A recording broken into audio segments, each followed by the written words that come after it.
Sarah, when were you in the Gaza Strip? I was in the Gaza Strip in March of this year to celebrate International Women's Day with a Code Pink delegation. And how did you get there? Well, it was relatively easy. I think it's because Code Pink had prepared the way by previous delegations.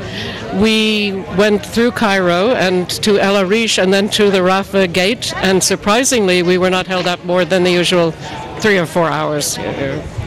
That's amazing, because so many people have been held up, like the Galloway group. We actually got in a day before the Galloway, the first convoy that he sent.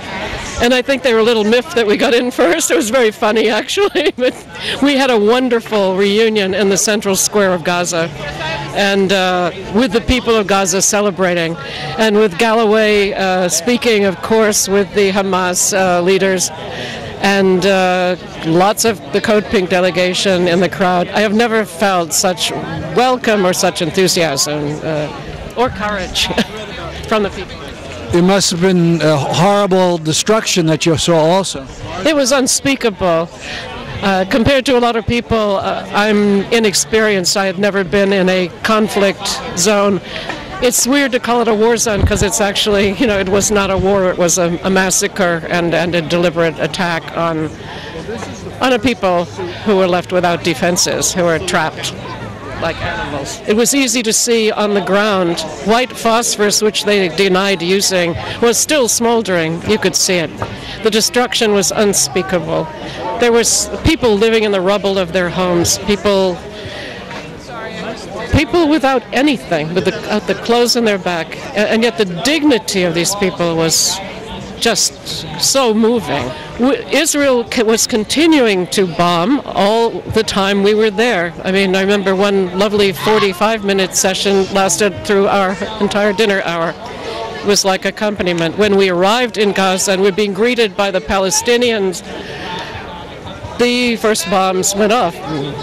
And of course, a lot of us who are not used to this kind of situation were very afraid. And there are spy balloon-like things, in the air. It's like, for me, it was like a science fiction film. Only, unfortunately, it was reality.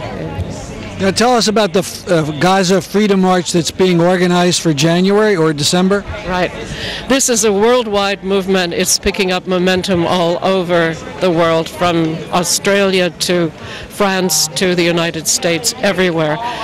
It is a movement to break the siege, and it is based on a long tradition of nonviolent movements, nonviolent resistance on the part of the Palestinians.